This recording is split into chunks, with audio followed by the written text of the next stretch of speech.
Hello everyone and welcome to a brand new video. Now, today we're going to talk about should you buy the iPhone 11 Pro. Now, it's a brand new phone that launched out in 2019, of course, in September. It's the higher end of the Apple iPhones, and it's the best you can get as an iPhone. So we're gonna head in straight in the subject of the video, and we're gonna find to see if this phone is suitable for you, is it for you or not. And so here we go, let's get into it. Should you buy the iPhone 11 Pro? First, we're going to talk about prices. So because I think it's most of the time the most important part of you buying a phone. So it depends on your budget. So for the base model, 64 gigabytes, in dollars, it's around $1,000. In pounds, it's 1,049, and in euros, which is which is my currency, which I'm using, it's 1,259. Well, even with the dollars, it's a big investment, especially for 64 gigabytes, which is really like what you would kind of need, but I would go more for the middle one, the 256, which is for me what you should get for a phone, especially for this price. But then again, it differs from point of view. So for the higher end model, it's in dollars, it's 1,429, so it's a big jump in price, at least $400 more, a bit more, but which is in my point of view pretty expensive. Then in pounds, it doesn't jump as much. It's 1,359 pounds, and in euros it's at 1,659. So this is very expensive, especially for I mean, you can get phones with 512 gigabytes for much less than even 1,000. But then again, sometimes you lose some specs, sometimes you lose battery performance or this kind of stuff. We're gonna compare this with two other phones, so a mid-range one, the OnePlus 7 Pro, and his direct competitor, which is the Samsung Galaxy S10. So not the S10 Plus, because if not I would have taken the iPhone Pro Plus. So we're gonna check in price. So the OnePlus 7 Pro, it's I'm doing this in case you don't really care about getting an iPhone or an Android, you're just thinking about it. So these are for these kind of people. So for the OnePlus 7 Pro, it's £700, which is fairly good price for a phone, the good range I would give it, and it's got a lot of features. You should really check it out in case. Then there is 649 US dollars, and in euros it's 534.95, which is much less, which is a really interesting price. So in case you don't have the budget for an iPhone 11 Pro, you can get a less decent iPhone, like the iPhone 11, or yeah, that's pretty much it. But you won't have it at the same price as the OnePlus 7 Pro, and you might lose some features which the OnePlus 7 Pro has. Then we have the Samsung Galaxy S10. So in pounds it starts at 859 pounds, which is much lower than the iPhone. In dollars, it's 1,078, which is higher than the price of the iPhone, and in euros, it's 1,159, which is also lower than the price of the iPhone. So the Samsung Galaxy S10, it's kind of the iPhone, but version Android and made by Samsung. So if you don't really care about if it's an iPhone or a Samsung, go check the Samsung one. And if you have the budget, of course, go check the Samsung one and compare it to the iPhone to make sure to, if you really like specs or high end, check which one is better and find your own point of view with this. Okay, next we're going to talk about, of course, the specs. So for me, that is the most important part. So the iPhone 11 Pro has 3 cameras, all of 12 megapixels. It has a bigger battery, so compared to the iPhone XS, it has a 4-hour more. So that is what Apple says. It depends on the usage, but it's a fairly big upgrade compared to other years. Then it supports, of course, iOS 13, but if your goal is to change to iOS 13, the iPhone SE still has the software upgrade to the iOS 13, so that's something to bear in mind. The screen is 5.8 inches, so that doesn't change a lot from last year.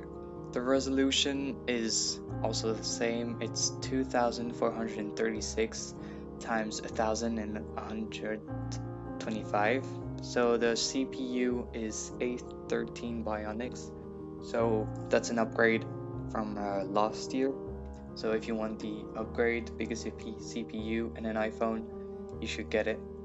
Then the storage goes from 64 to 256 to 512, which is the biggest one, gigabytes. If I were a user or somebody like you who wants to buy an iPhone, do not get the 64 gigabytes one. Even if you're winning money, you'll regret it. At some time, you will regret it. But the pictures and all the apps and literally everything up to one moment, you're gonna run out, and you really would have wished to have at least 256. I think with 256, you should be fine to go. And of course, it has waterproof IP68. So not completely waterproof, but in case there's some water on it, it should be fine. Then, of course, we're gonna look more into the cameras. So there's a new design, new setup here. 3 cameras. So there's one ultra wide lens. There's one wide lens, so normal wide lens, and one telephoto camera. So it also has 2 times optical zoom, and it could film up to 4K video at 24, 30, or 60 FPS, or you can film it at 1080p, of course. And it also has super slow-mo, so if you want really good crispy slow-mo shots, this is more of a gadget kind of feature, which is useful, but I do not think a normal user will use this all the time. So if you're just getting the iPhone for that, reconsider your options. So this is more info about the cameras. You can pause the video. I'm not going to read everything, but it also has the front camera. So these are more information in case you want to look deeper into this. So we're going to look at some pictures taken with it to make your idea on if it's good for you, or depend from which eye it's seen. So this is one picture. It's a bit blurry, I'm sorry, I didn't find a better one. Then we have this one taken by a random person. Then we have a picture taken in dark mode by Apple. So this is one of Apple's pictures. So here you can see the contrast. You can see the night mode. The night mode has been upgraded. Then we have a picture taken by some user, which compares it to the iPhone XS, which was the one from last year, and the new one this year. So here you can see a fairly good change. So this is from the front-facing camera. So you can see a good change. Personally, I really like the photo here. Then we have a comparison with the best photographic phones from this year. So the Huawei P30 Pro, we have an example, the iPhone 11 Pro Max, another example, and the Google Pixel 3 XL.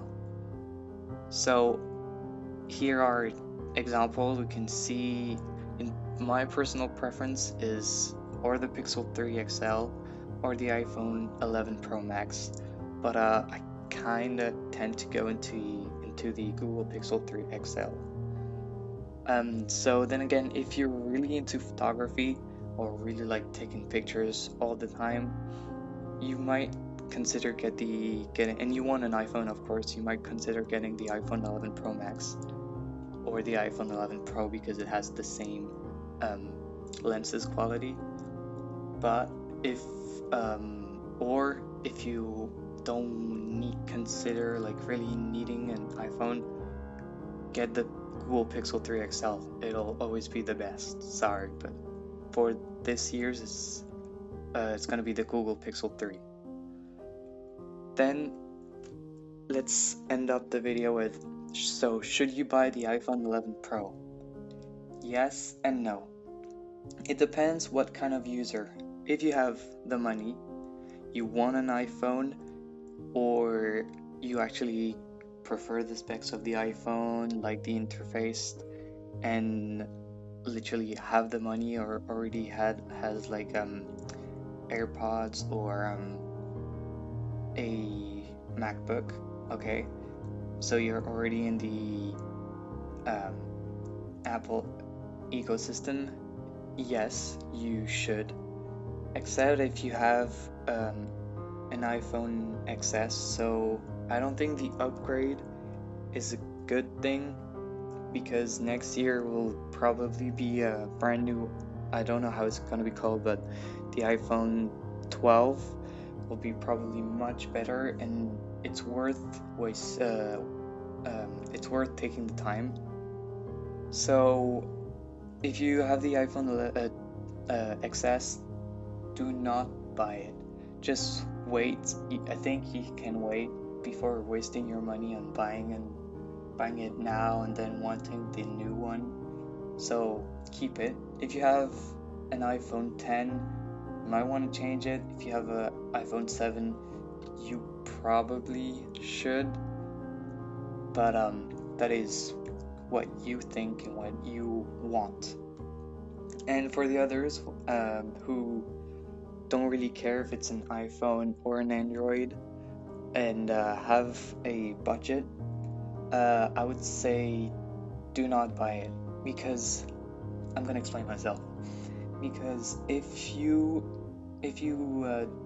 not in the Apple ecosystem and you have like a PC or some different use sometimes Android, do not take an iPhone, because it won't work correctly or this kind of problems. And if you're on a budget, do not buy a budget iPhone like the iPhone 11, the base one. You should buy an Android. You'll always get better specs. So as I showed previously, the OnePlus is a good idea, or if you even have even less, check on the Xiaomi, which is for now the best budget phone company with really good phones for the price. So here is it. Will wrap up the video. Thanks for watching. Please remember to like and subscribe if you like this kind of content. If you want to see more, comment in the comment section and like. And I hope I will see you in another video. Thanks for watching, and I will see you all later.